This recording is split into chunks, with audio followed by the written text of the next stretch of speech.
तो दोस्तों आज हम पढ़ेंगे अपने CSS के ट्यूटोरियल में पर्सपेक्टिव प्रॉपर्टी के बारे में पढ़ेंगे। इसको हमने पिछले ट्यूटोरियल में 3D ट्रांसफॉर्म के अंदर पढ़ा था, एक वैल्यू के तौर पर पढ़ा था, यानी कि हम ट्रांसफॉर्म के अंदर इसको हम वैल्यू के तौर पर यूज़ करते थे। अब हम इसको प्रॉपर्टी के तौर पर यूज़ करेंगे। इसका हम प्रैक्टिकल करके देखते हैं। मैंने एक फ़ाइल बनाई है, मैं आपको इसका स्ट्रक्चर दिखा देता हूँ। यानी कि हमने एक हेडिंग ली है, उसके बाद डिव लिया है, उसके अंदर एक इमेज ली है और एक नीचे एक छोटा सा पैराग्राफ लिया हुआ है और यहाँ पर हमने इसका की हुई है, इसकी स्टाइलिंग की हुई है। हमने जो पेरेंट डिव है इसकी हमने हाइट वेड्थ रखी हुई है, बॉर्डर दिया हुआ है, बैकग्राउंड दिया हुआ है और इसको मार्जिन दिया हुआ है। और इसी तरह हमने जो इमेज है, इमेज की भी हमें इसी तरह स्टाइलिंग की हुई है, यानी कि वेड्थ, हाइट, बॉर्डर, मार्जिन और ट्रांजिशन इसकी मैंने लगाई हुई है। और हम इसको होवर के ज़रिए इसका रोटेट करेंगे। इसको मैं आपको सेव करके दिखाता हूँ। मैंने इसको ट्रांसफॉर्म लगाया हुआ है रोटेट एक्स 45 डिग्री पे, तो सेव करता हूँ। ये देखें, ये होवर करने पे हमारी जो इमेज है वो 45 डिग्री पे रोटेट हो रही है, वो एक्स एक्सेस है। अब हम क्या करते हैं, इसमें अपनी प्रॉपर्टी लगाते हैं। पहले हम जो यूज़ करते थे 3D फॉर्म में हमने पढ़ा था इसको वैल्यू के तौर पर, वो भी मैं आपको लगा के दिखाता हूँ। पर्सपेक्टिव को हमने वैल्यू के तौर पर यूज़ किया था।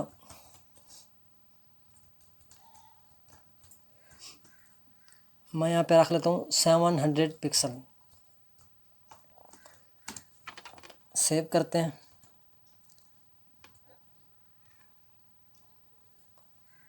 ये देखें, अभी हमारी काम कर रही है, वैल्यू के तौर पर काम कर रही है, यानी कि हमारी जो इमेज है वो बाहर की तरफ आ रही है। यानी कि इसका काम, पर्सपेक्टिव का काम ये होता है, ये हमें 3D लुक दिखाती है। तो अब हम इसको प्रॉपर्टी के तौर पर यूज़ करेंगे। हम इसको अपने बैकग्राउंड में यूज़ करेंगे। जो हमारा डिव है तो उसके अंदर हमारी इमेज आ रही है, यानी कि पेरेंट डिव के अंदर हम इसको अपना प्रॉपर्टी लगाएंगे। तो यहाँ से हम इसको डिलीट कर देते हैं।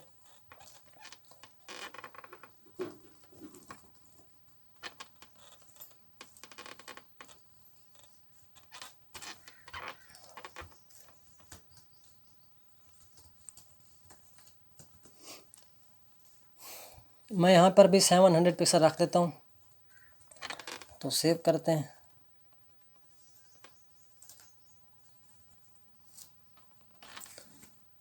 ये देखिए, जैसे पहले वर्क कर रही थी अब भी वैसे ही वर्क कर रही है हमारी जो इमेज है। मैं आपको थोड़ा सा इसका चेंजिंग करके दिखाता हूँ।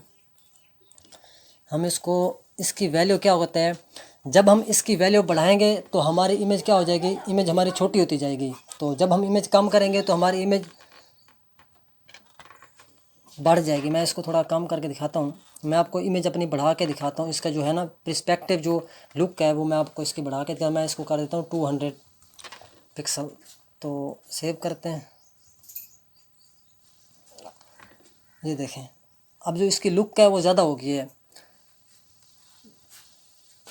जब हम इसकी वैल्यू कम करेंगे तो इसकी जो इमेज है वो, हमारा जो साइज़ है वो बढ़ जाएगा। जब हम इसके वैल्यू बढ़ाएंगे तो हमारा जो साइज़ है वो कम हो जाएगा। मैं इसका साइज़ आपको वैल्यू बढ़ा के दिखाता हूँ। मैं यहाँ पर कर देता हूँ 800 पिक्सल, सेव करते हैं।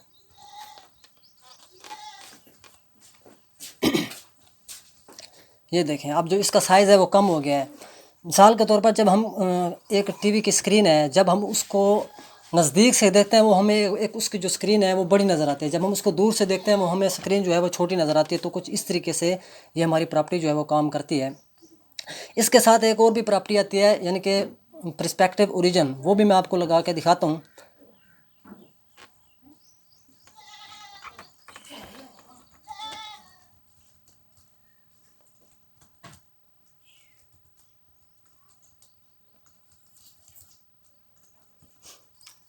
पर्सपेक्टिव ओरिजिन में हम क्या करते हैं, यानी कि अगर हमने इसको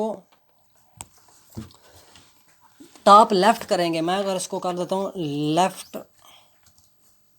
टॉप, तो इसका जो व्यू है वो हमें लेफ़्ट टॉप से नज़र आएगा।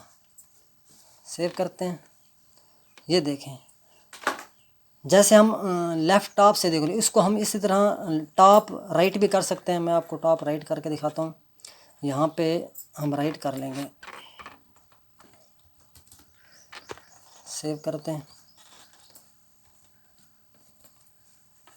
ये देखें, अब जो इसकी लुक है वो राइट की तरफ हो चुकी है।